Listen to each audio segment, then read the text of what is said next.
Hello friend, मैं self Akash Kumar is training from reminds. आज हम लोग डीबीएमएस वर्सेस आरडीएमएस के पार्ट 2 में हैं, जहाँ पे हम लोग अपना बचा हुआ टॉपिक कवर करेंगे। Security, multi user access, ACID property, perform and scalability in comparison DBMS versus RDMS. इससे पहले वाले टॉपिक में हम लोगों ने 1 से लेके 8 तक ऑल पॉइंट्स को हम लोगों ने कवर किया था पार्ट 1 में। चलिए चलते अपने नेक्स्ट टॉपिक सिक्योरिटी के ऊपर। सिक्योरिटी, सबसे पहले सिक्योरिटी डीबीएमएस में, डीबीएमएस जो प्रोवाइड करता है हम लोग को बेसिक सिक्योरिटी प्रोवाइड करता है ना, सिंपल प्रोटेक्शन लाइक जैसे यूजर नेम पासवर्ड हो गया या बेसिक लॉगिन हो गया। वहीं पे इसका लिमिटेशन ऑफ द कंट्रोल का बात करें तो इसमें लेस एडवांटेज होता है हैंडल द मल्टीपल यूजर और complex permission. Example of the system का अगर बात करें तो ये फाइल बेस्ड डेटाबेस रहता है और सिंपल डेटाबेस सिस्टम रहता है। वहीं पे अगर हम आरडीबीएमएस का बात करें, रिलेशनल डेटाबेस मैनेजमेंट सिस्टम की, तो इसके अंदर हम लोग को एडवांस सिक्योरिटी फीचर प्रोवाइड होता है, जहाँ पे हम लोग मल्टी यूजर एनवायरनमेंट को सपोर्ट करता है। जैसे पहला है आपका यूजर रोल, जिसके अंदर आप लोग different user can have the different responsibility. इसके अंदर आपका एडमिन, एम्प्लॉय, व्यूअर, जिसके अंदर एडमिन को फुल पावर होता है, रीड राइट अपडेट डिलीट। वहीं पे आपका जो एम्प्लॉय होता है उसको केवल रीड एंड राइट का एक्सेस हो सकता है, और व्यूअर को केवल रीड का एक्सेस हो सकता है डेटाबेस में। तो ये हम लोग का यूजर रोल के ऊपर डिफाइंड हो रखा है।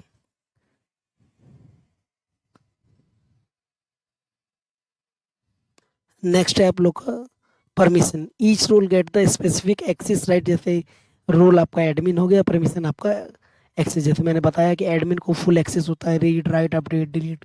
वहीं पे एम्प्लॉय को हम लोगों ने रीड एंड अपडेट का है, और व्यूअर को केवल रीड ओनली का परमिशन है। थर्ड पॉइंट इसके अंदर का आता है आरडीबीएमएस के अंदर, सिक्योरिटी के अंदर, एथेंटिकेशन। थर्ड पॉइंट कौन सा होता है हम लोग का? एथेंटिकेशन का। एथेंटिकेशन में हम लोग देखते हैं कि सिस्टम वेरीफाई करता है यूजर को आइडेंटिटी के बेस पे, यूजर नेम और पासवर्ड के बेस पे हो सकता है, ओटीपी बेस पे हो सकता है, मोबाइल नंबर के थ्रू ओटीपी के बेस पे हो सकता है, या ईमेल आईडी के बेस पे ओटीपी के थ्रू बेस पे हो सकता है, या एक्टिव डायरेक्टरी लॉगिन के बेस पे हो सकता है। और आपका fourth, encryption. Data is the protected by the converting into the secure code from the stored data और data transfer over the network. Encryption के बेस पे भी हो सकता है। तो यहाँ पे हम लोग को सिक्योरिटी के अंदर हम लोग 4 टाइप से डेटा को सिक्योर करते हैं: यूजर रोल के बेस पे, परमिशन के बेस पे, अथेंटिकेशन के बेस पे, और इंक्रिप्शन के बेस पे, जो डीबीएमएस में नहीं होता, सिंपल लॉगिन फीचर रहता है। चलते अपने नेक्स्ट टॉपिक की तरफ। Multi user access. Multi user access के अंदर सबसे पहले आता है DBMS, database management system. Traditionally database management system के अंदर ओनली लिमिटेड सपोर्ट रहता था मल्टीपल यूजर को ऑन द सेम टाइम काम करने के लिए कि डेटाबेस पे। उसमें प्रॉब्लम्स क्या क्या होती थी उस टाइम पे? अगर एक से ज़्यादा यूजर उस चीज़ को एक्सेस कर रहे हैं तो सिमुलेशन, मतलब मॉडिफिकेशन का सिमुलेशन नहीं हो पाता था, इश्यूज आते थे कि किसका चेंजेस सही है, किसका चेंजेस सही नहीं है। तो डेटा कन्फ्लिक्शन का इशू रहता था। क्या टू यूजर में भी try to update the same data at the same time, तो कॉजिंग द इनकरेक्ट और इनकन्सिस्टेंसी रिजल्ट। अगला, फाइल लॉकिंग प्रॉब्लम।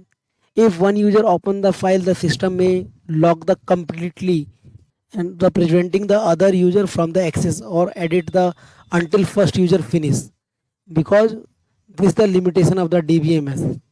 इसलिए हम लोग कह सकते हैं कि जो DBMS है वो सिंगल यूजर और स्मॉल स्केल एप्लीकेशन के लिए बेटर है।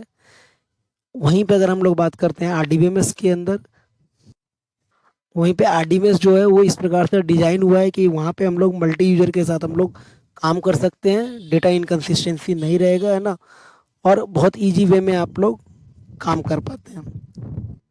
से बात करते हैं अपने फीचर यूज्ड इन आरडीएमएस। पहला, locking feature. RDBMS lock only the specified data being using the rather than the entire file. एक पूरे फाइल को कभी भी वो लॉक नहीं करता, जितना भी एक यूजर जितना भी डेटा पे काम करता है वो उतने को लॉक कर देता है। इससे क्या होता है? Prevent the conflict while still the allowing the other user to work on the different data. Transaction. A transaction is the group of the operation treated as the one unit. If all operations success, the transaction is safe. Otherwise, it is a rollback. Simple सा अगर हम लोग बात करें कि एक bank से अगर कोई पैसा दूसरे बैंक में जाता है तो वहाँ पे दो चीज़ें जरूर होता है, डेबिट एंड क्रेडिट। एक बैंक से डेबिट होगा तो दूसरे बैंक में क्रेडिट होगा।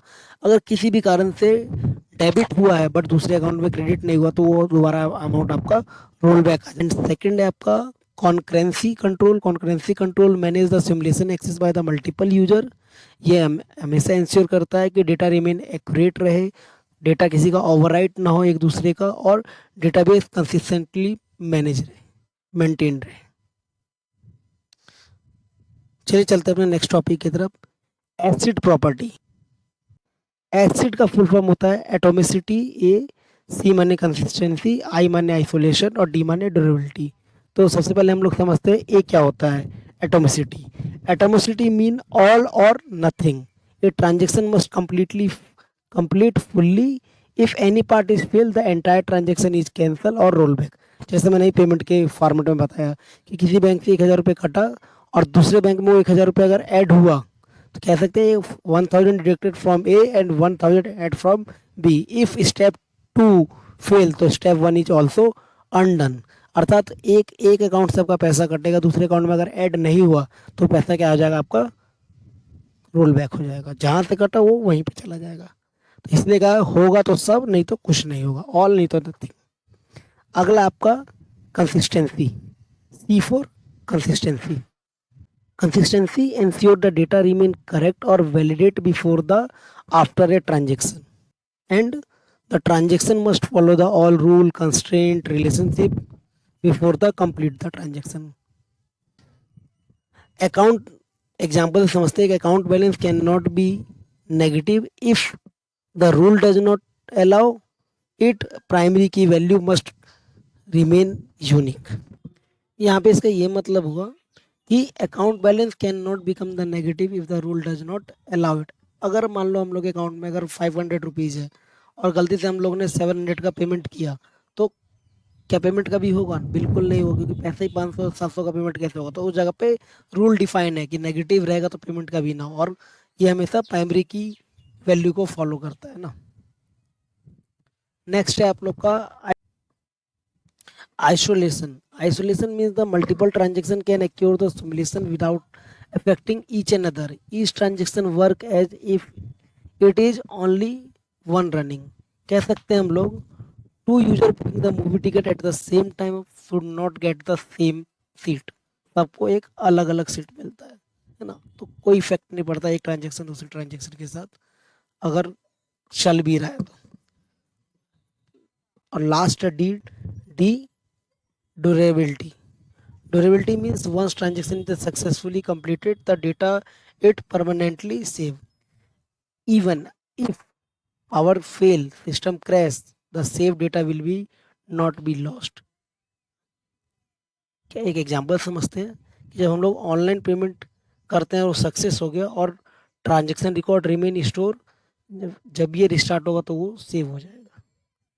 ठीक है, चलते हैं अपने नेक्स्ट टॉपिक के ऊपर, परफॉर्मेंस के ऊपर।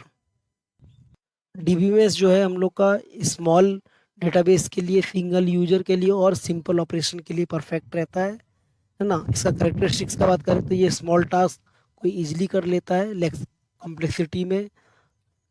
वहीं पे लोअर ओवरहेड रहता है, limited security and transaction features रहते हैं। लिमिटेशन का बात करें तो परफॉर्मेंस इसका डिक्रीज रहता है when multiple user access the data together, large amount of the data are store, complex query are executed, है ना। एक से ज़्यादा मल्टीपल यूज करेंगे जब तो ये यहाँ पे ये प्रॉब्लम क्रिएट करता है।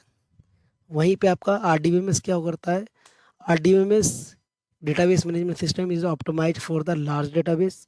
यहाँ पे आप लोग मल्टी यूजर एनवायरनमेंट रहता है, कॉम्प्लेक्स क्वेरी और रिलेशनशिप के बेस पे आप क्वेरी को रन कर सकते हो।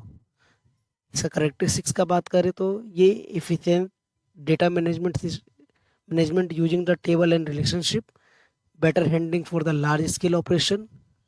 वहीं पे ये सपोर्ट करता है इंडेक्सिंग, कैचिंग और क्वेरी ऑप्टिमाइजेशन।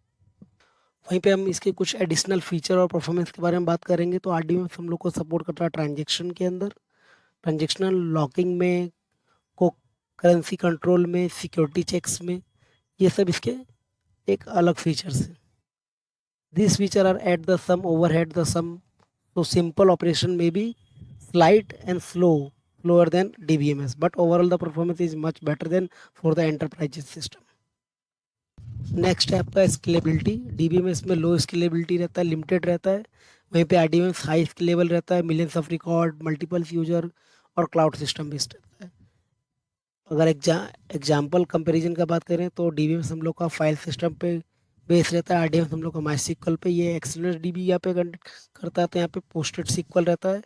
अगर यहाँ पे हायरार्किकल DB रहेगा तो यहाँ पे ओरेकल डेटाबेस रहेगा, और नेटवर्क डेटाबेस की जगह पे हम लोग का माइक्रोसॉफ्ट SQL सर्वर यूज होता है. लास्ट हम बात कर लेते हैं अपने कंपैरिजन DBMS वर्सेस RDBMS की. स्टोरेज के बेस में हम लोग का DBMS फाइल सिस्टम कंटेन करता है, वहीं पे RDBMS हम लोग का टेबल फॉर्मेट कंटेन करता है. रिलेशनशिप यहाँ पे नॉट सपोर्टेड प्रॉपरली, बट यहाँ पे सपोर्ट करता है. नेक्स्ट है आपका रिडंडेंसी. DBMS में हाई रहता है डुप्लीकेट होने का चांसेस, वहीं पे RDBMS में लो होता है. नॉर्मलाइजेशन यहाँ पे लिमिटेड होता है, यहाँ पे एडवांस है. आपका कंस्टेंट यहाँ पे फ्यू कंस्टेंट रहते हैं, वहीं पे RDBMS में मैनी कंस्टेंट रहते हैं. सिक्योरिटी DBMS में बेसिक रहता है, RDBMS में एडवांस रहता है. मल्टी यूजर सपोर्ट्स का बात करें तो DBMS में लिमिटेड रहता है, RDBMS में स्ट्रॉन्ग रहता है ना. एडमिन रह गया, आपका व्यूअर रह गया, एम्प्लॉय रह गया, मल्टी यूजर. यहाँ पे एसिड प्रॉपर्टी रहता है, DBMS में नहीं रहता, RDBMS में रहता है. वहीं पे स्केलेबिलिटी का बात करें तो DBMS में लो स्केलेबिलिटी रहता है, यहाँ पे हाई रहता है. और यूजेस का बात करें तो ये स्मॉल ऐप के लिए रहता है DBMS, वहीं पे RDBMS आपका एंटरप्राइजेस ऐप के लिए रहता है. ये था हम लोग का RDBMS वर्सेस DBMS का पार्ट 2, जिसमें हम लोगों ने अपने सारे टॉपिक्स को कवर किया है. अगर आप लोग को ये वीडियो अच्छा लगा तो please like, share and subscribe. मिलते हैं अपने नेक्स्ट वीडियो में. Thank you.